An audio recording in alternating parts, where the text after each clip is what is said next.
अस्सलाम वालेकुम students. Chapter number 1 exercise 1.3 का ये लास्ट क्वेश्चन है, मैं सॉल्व कर रही हूँ। और देखिए, पहले मैं क्वेश्चन ये वाले सॉल्व कर चुकी हूँ, जिसका लास्ट पार्ट भी सेम उसी तरह का ही है। जब मैं -1 और -2 को इकट्ठा करती हूँ तो मेरे पास -3 का आंसर आता है, और जब मैं -8 और +5 को करूँगी तो -3 आ जाएगा।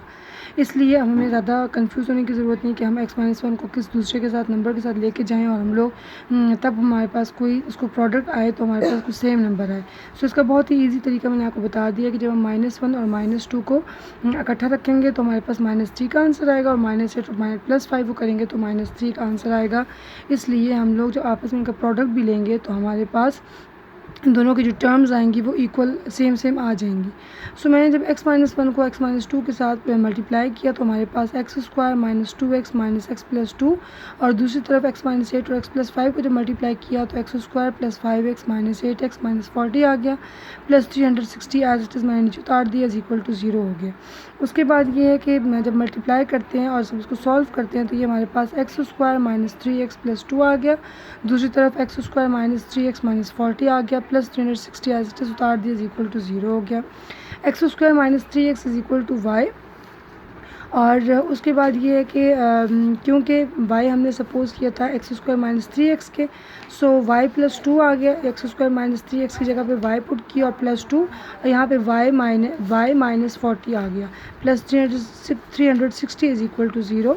जब हम y + 2 और y - 40 का प्रोडक्ट लेंगे तो y² - 40y + 2y - 80 plus 360 is equal to 0, और y² - 38y, तो 40y और 2y को जो हम सॉल्व करेंगे तो 38y आ जाएगा, प्लस 280 इज इक्वल टू 0। अब मैं जब इसको फैक्टराइजेशन के थ्रू सॉल्व करूँगी तो y² - 28y - 10y plus 280 is equal to 0 हो जाएगा।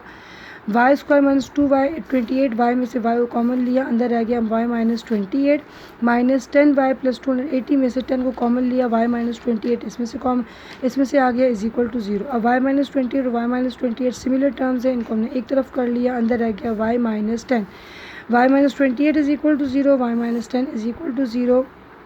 एक y की वैल्यू आ गई 28, एक y की वैल्यू आ गई 10।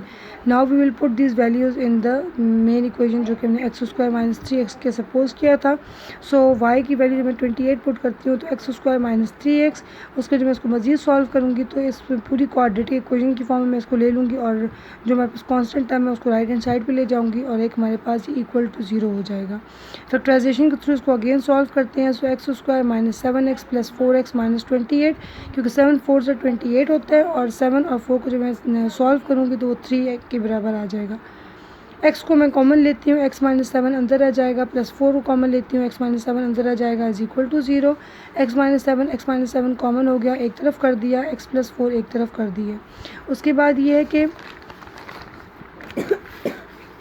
x - 7 इज इक्वल टू 0, तो और x + 4 is equal to 0। x - 7 is equal to 0 में से x की वैल्यू 7 आ जाती है, और x की वैल्यू x - 4 आ जाती है। Similarly we have another value of y, that is 10। y equals to x² - 3x में जब मैं इसकी 10 की वैल्यू को पुट करती हूँ y की, तो फिर हमारे पास 10 is equal to x² - 3x आ जाएगा। इसको भी हम लोग क्वाड्रेटिक इक्वेशन की फॉर्म दे देते हैं, और इसको फैक्टराइजेशन के थ्रू सॉल्व करेंगे। सो 10 है, 5 और 2 को जब हम सॉल्व करते हैं तो 3 आ जाएगा, और मल्टीप्लाई करते हैं तो हमारे पास 5 2 से 10 हो जाता है। उसके बाद x कॉमन लूँगी, x - 5 इसके अंदर आ जाएगा, प्लस 2x - 10 में से 2 कॉमन लेंगे, x - 5 आ जाएगा।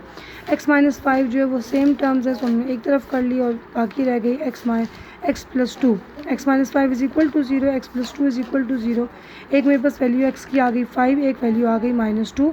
सो सोल्यूशन सेट में हमारे पास ये 4 वैल्यूज़ हैं, एक है x की वैल्यू 7, एक है -4, एक है 5, एक है -2। This all is the solution set, और हमारे पास एक्सरसाइज 1.3 जो है वो फिनिश हो चुकी है। और अब मैं इंशाल्लाह एक्सरसाइज 1.4 स्टार्ट करूँगी।